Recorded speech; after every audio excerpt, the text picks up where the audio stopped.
O negacionismo ele se instalou na nossa cultura em diferentes incidências, né? Desde da descrença com a ciência, com as artes, com o jornalismo, com a imprensa, né? Até formas delirantes mesmo de recusar aquilo que está assim mais próximo diante dos olhos ao alcance da mão, né? Esse negacionismo ele é um pouco assim como a curva da Covid. Ele não se resolve de uma vez, ele não se resolve por um grande fato, né? Ele é uma mudança cultural, portanto discursiva, portanto que envolve, por exemplo, também uma mudança dos nossos afetos, né?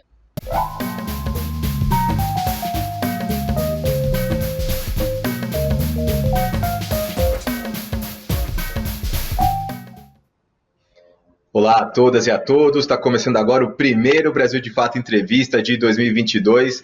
Feliz ano novo para todo mundo. E para iniciar essa nova temporada, recebemos o psicanalista Christian Dunker. Olá, professor, como vai? Olá, Zé. Tudo bem, tudo um pouco melhor agora, né? 2022 promete. Pessoal aí da Rede TV, pessoal do Jornal Brasil de Fato, um prazer estar com vocês de novo.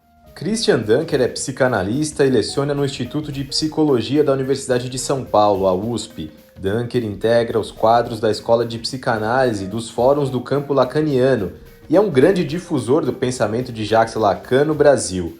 Seu livro Estrutura e Constituição da Clínica Psicanalítica foi o vencedor do Prêmio Jabuti de 2012. Obrigado, viu, professor? Queria começar essa conversa, então, falando um pouco sobre esse momento confuso que a gente vive.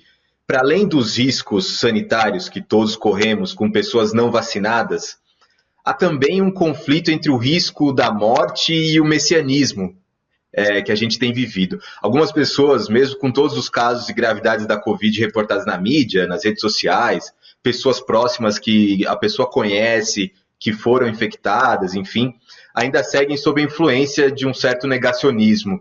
Seria uma pulsão de morte, uma cegueira momentânea? Que momento é esse? O negacionismo ele se instalou na nossa cultura em diferentes incidências, né? Desde da descrença com a ciência, com as artes, com o jornalismo, com a imprensa, né? Até formas delirantes mesmo de recusar aquilo que está assim mais próximo diante dos olhos ao alcance da mão, né? Esse negacionismo ele é um pouco assim como a curva da Covid. Ele não se resolve de uma vez, ele não se resolve por um grande fato, né? Ele é uma mudança cultural, portanto discursiva, portanto que envolve, por exemplo, também uma mudança dos nossos afetos, né? Do enquadre de sentimentos para as nossas trocas sociais, para as nossas leituras políticas. Isso aparentemente está em curso, mas não vai desaparecer sem soluços, como a gente está vendo também de forma semelhante à curva da Covid. As pessoas não se transformam exatamente assim, né, por modelo de conversão. Agora eu não acredito mais nisso, eu acredito naquilo. Elas vão por transição de uma coisa para outra. Mas tem esse conflito entre o medo da morte, né? A pessoa sabe o risco que pode ter ao contrair uma doença como essa, ou ver outros exemplos de pessoas que morreram, enfim, um número de mortes no Brasil, infelizmente, é gigantesco, e mesmo assim as pessoas seguiam por um... Enfim, a gente vai voltar a falar sobre fake news mais para frente, mas por uma onda de mentiras, né? Eu acho que aí também tem dois processos que se encontram, né?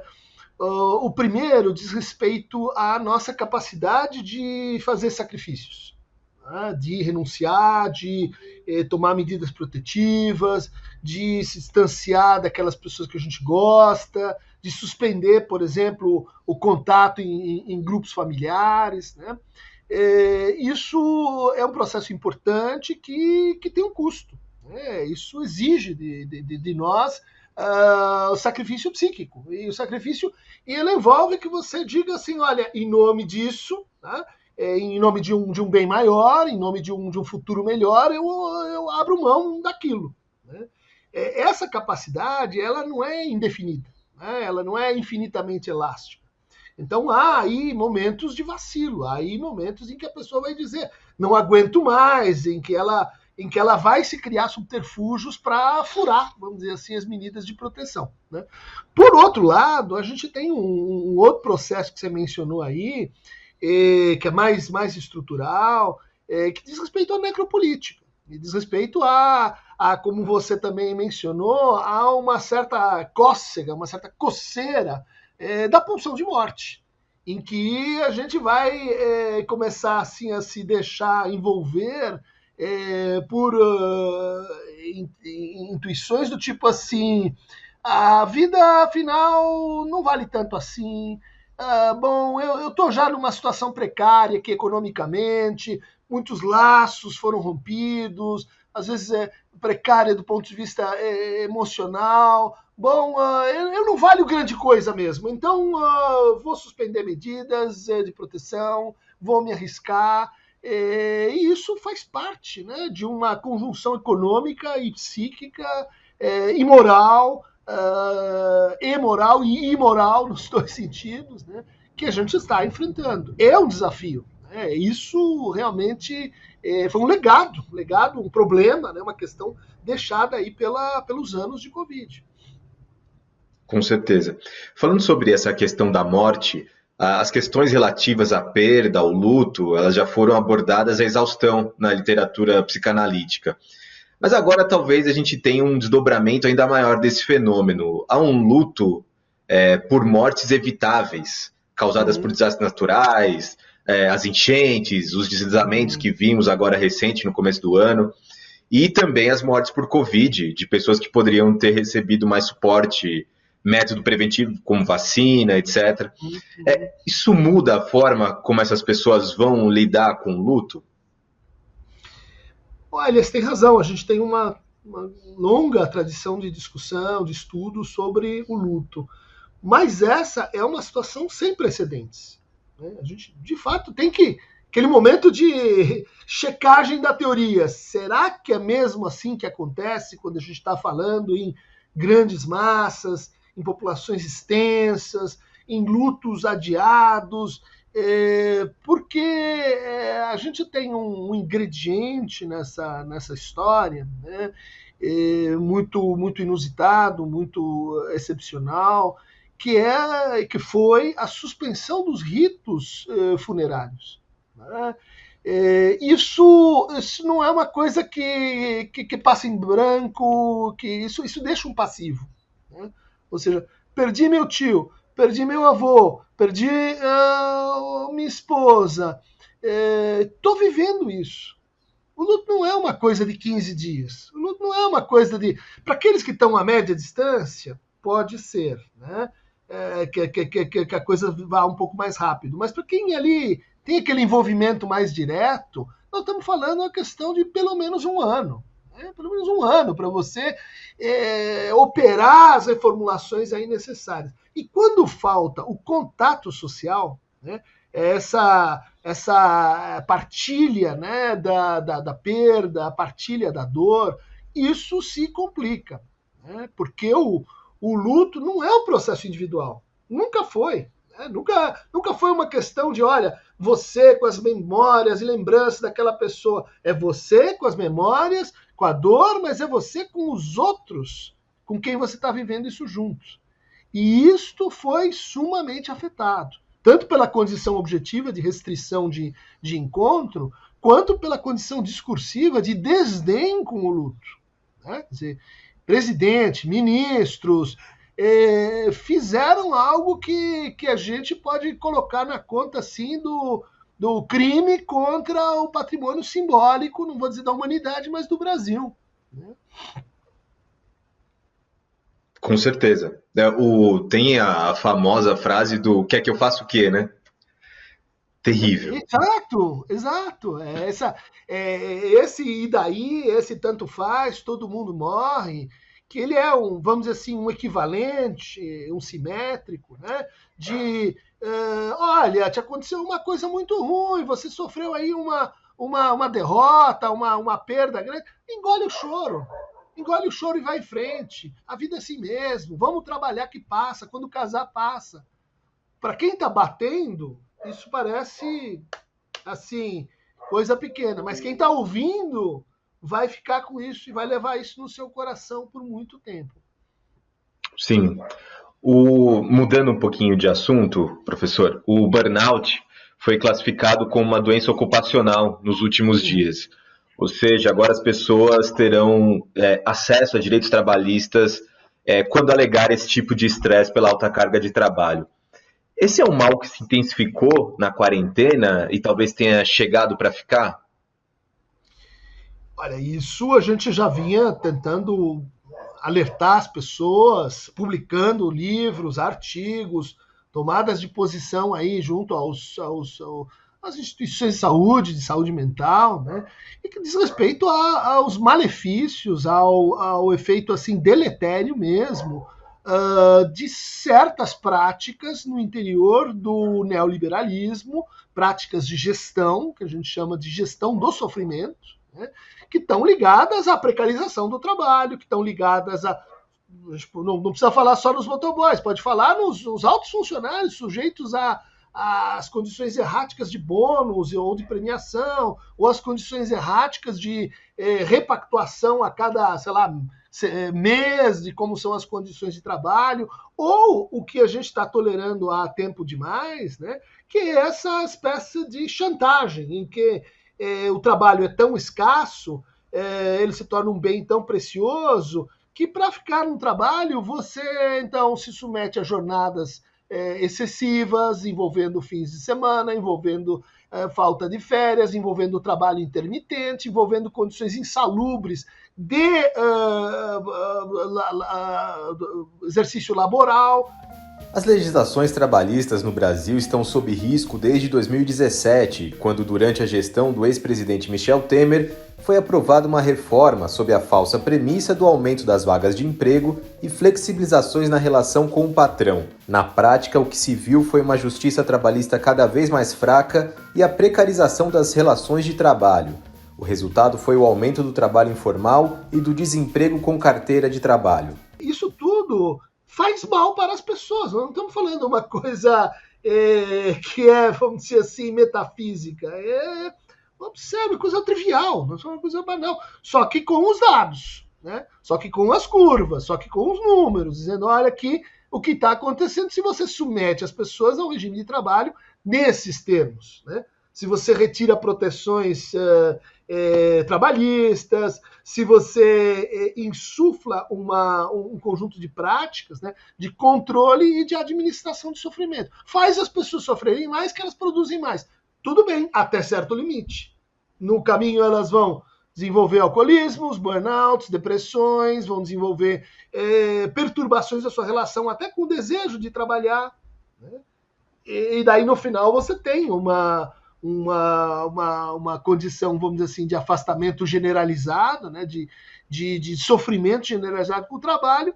Você vai dizer como é que trata isso? Bom, trata isso, né, psiquicamente, mas também mudando as condições do que a gente aceita, né, como regime de trabalho. Sim. Inclusive esse período de quarentena em home office, e para aqueles também que precisaram sair de casa durante todo esse tempo e ficaram expostos ao vírus e a tudo mais, você acha que aumentou de alguma maneira os casos de transtornos mentais nesse período da pandemia? Bom, isso não é uma opinião, você tem enquetes, você tem surveys, né, mostrando aí 70% a mais de depressão, 80% a mais de ansiedade, aumento de casos de suicídio, aumento de casos de dependência, né, química, o uso de medicações de forma assim errática, o uso de substâncias psicoativas legais e ilegais com finalidade terapêutica, né, ainda que selvagem. Isso tudo realmente está acontecendo. O trabalho nas telas, agora a gente está percebendo, ele produz um tipo de cansaço, ele produz um tipo de transtorno de atenção, de difícil tratamento. Não vai ser tira uma semana de férias e daí resolve. A gente precisa realmente pensar numa outra dinâmica, né? Porque isso está atrapalhando a relação dos estudantes com a aprendizagem, né?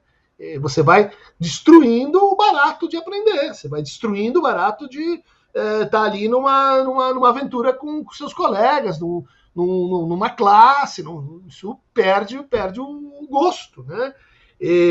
Assim também como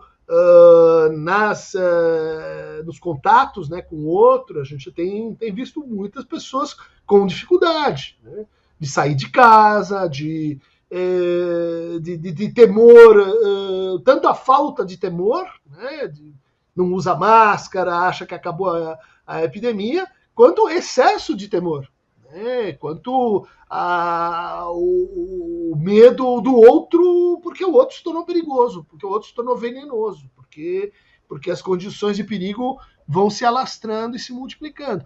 O que também, vamos dizer assim, os dois lados têm algum fragmento de relação com a realidade, mas não dessa forma assim dicotômica, né? Sim. E imagino que a procura por profissionais para tratamentos psicológicos também tenha aumentado, não sei se na mesma proporção, mas também deve ter tido um incremento. Quais são os desafios nesse cenário caótico para a profissão, professor? Inclusive uma série de profissionais que atendem de maneira solidária, enfim, há novos modelos surgindo, né? Mas imagino que deva ser um período também de readaptação. Sim, foram transformações muito grandes que a gente teve em espaço muito curto dentro das psicoterapias, das psicologias, das psicanálises, né? Que foram chamadas para tratamentos, para ofertas de escuta via plataformas, né? De maneira online. E isso expandiu muito o acesso das pessoas à experiência de escuta, né? A experiência de fala livre, numa situação de acolhimento e de escuta, né? Várias novidades estão colocadas aí, inclusive um aumento sem precedentes na demanda, né? Então, um dado assim de companhia de seguro, né? Seguro-saúde, que já né, uma coisa um pouco que dá um determinado recorte, né? Mas são números do tipo aumento de 600% na procura, né?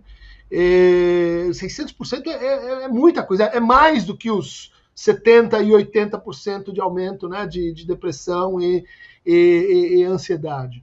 A gente tem, então, muita coisa.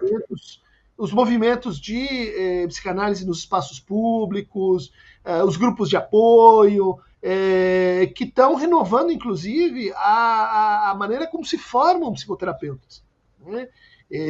Questionando, vamos abrir isso, porque são espaços ainda muito brancos, heterossexuais, normativos, né? Tem toda uma discussão muito interessante acontecendo sobre isso, né? Na medida que a gente precisa ampliar a base de psicoterapeutas e ampliar a oferta de psicoterapia para as pessoas, né? Um outro motivo é o sucateamento dos CAPs, da saúde mental, o que é péssimo, né? E uma outra pauta ou uma outra problemática é assim a expansão de, vamos chamar de práticas não muito legais, né, para o tratamento do sofrimento, né? Desde a expansão assim de formas para-religiosas, muito alienantes, coachings, psicoterapias feitas, vamos dizer assim, por pessoas sem formação devida, né? Isso é uma questão compreensível para o momento, né? Mas o gatinho pode participar também. Ele pode vir, tá bom. Tava ótimo. Tava olhando para você aí, prestando atenção. Uhum. O senhor tem... A gente pode voltar nessa questão da religiosidade, mas o senhor tem um canal no YouTube falando sobre temas populares e outros nem tanto, mas estabelecendo uma comunicação direta com as pessoas sobre a psicanálise, né? Como é que tem sido essa experiência, que é nova também, né? Qual que é a resposta que o senhor tem desses vídeos? Adorei a tua caracterização. Temas populares e alguns nem tantos.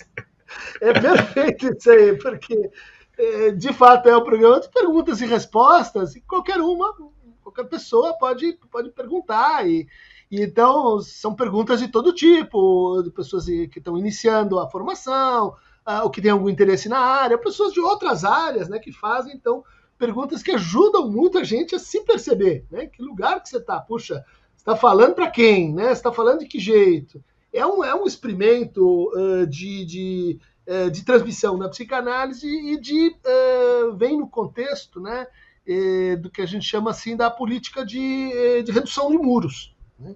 Então, redução dos muros que separam, infelizmente, as universidades, especialmente as universidades públicas, da sociedade, né?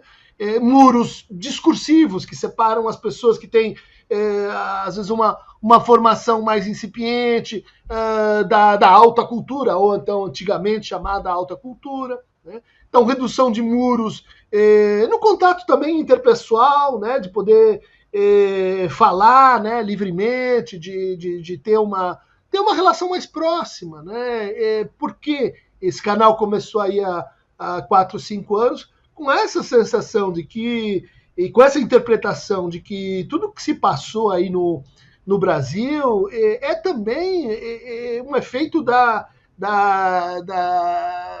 desigualdade social e do afastamento muito grande, né, da distância muito grande entre, vamos chamar assim, a elite, que acumula não só um capital financeiro, mas um capital simbólico, um capital cognitivo, um capital cultural, às vezes social também, e as pessoas. Então, essa é a tarefa. Eu acho que essa é a tarefa para todo mundo que tem alguma preocupação social, né? Desde quem trabalha com ecologia, com sustentabilidade, com direitos humanos, com políticas de emancipação. É essa a tarefa que a gente tem. Então, o canal tem esse sentido aí de ser um experimento nessa direção.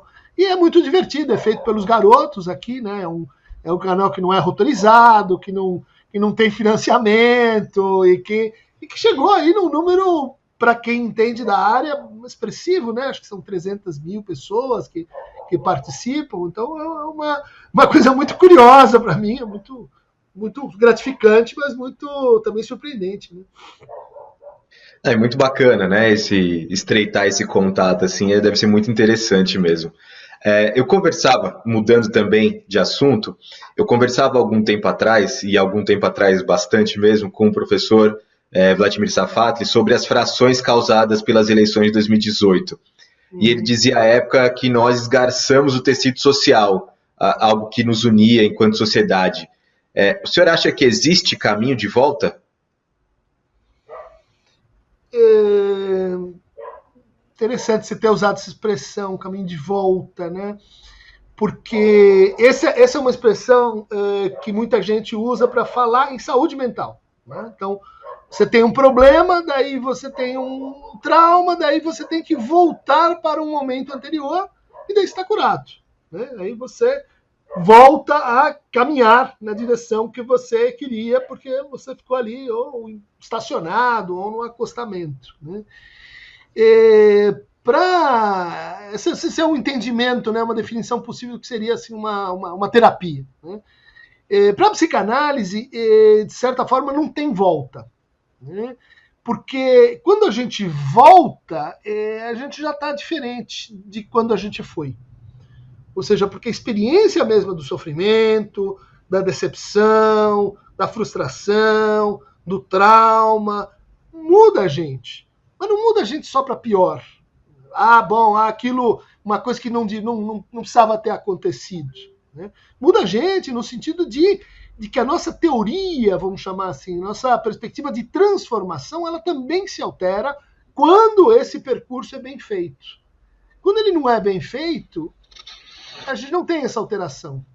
A gente tem, no lugar dessa transformação de si, que gera um desejo de transformar junto com os outros o mundo, em vez disso a gente tem ressentimento, em vez disso a gente tem raiva, em vez disso a gente tem formações de defesa da identidade, né? De sentimento de ameaça, que minha identidade está em perigo, sentimento de que o outro está roubando um fragmento daquilo a que eu teria direito divino, sabe-se lá do quê.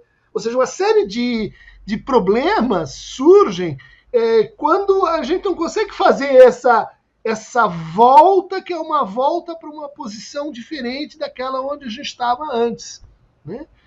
Muita gente tem percebido isso quando critica a expressão o novo normal. A expressão novo normal não é necessariamente nova. Ela tem sido utilizada desde o começo do século XX e geralmente é a marca de como a sociedade se estabelece após grandes tragédias coletivas, como guerras e crises econômicas. Desde o início da pandemia de Covid-19 e a quarentena estabelecida em grande parte do mundo, sociedades precisaram se adaptar a um novo normal, que determinava o uso de máscaras, o distanciamento social em encontros públicos e uma série de medidas sanitárias. E dizendo assim, normal? O que é? É voltar no ponto em que a gente estava e ir em frente? Que ponto que a gente estava? O desemprego graçando solto, caos de desigualdade social no país. Era isso? É para lá que você quer voltar? Isso, quer dizer, a gente se esquece, porque como perdeu, não sabe que perdeu, quer voltar para lá. Não, você tem a chance de voltar outro, e voltar com uma perspectivação outra de futuro. O Vladimir, Nelson, Lívia, a gente faz parte do mesmo grupo, né?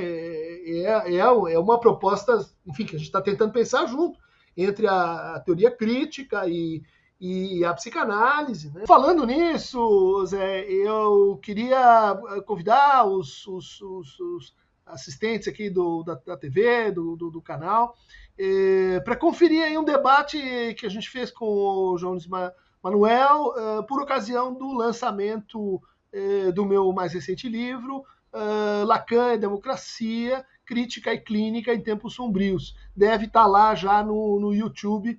O lançamento foi feito pela Boitempo. Eu acho que entrando com esse site dá para acompanhar essa conversa, que faz parte disso que a gente está falando, né? Desse trabalho coletivo, né? Sim, com certeza. E essa relação da democracia com a psicanálise, ela... Inclusive tem um vídeo no canal do senhor falando sobre isso, né? Sobre a política, né? Se a psicanálise é apolítica ou não, enfim. Vale também dar uma checada lá para vocês verem. Com certeza. Professor, obrigado demais por esse papo, viu?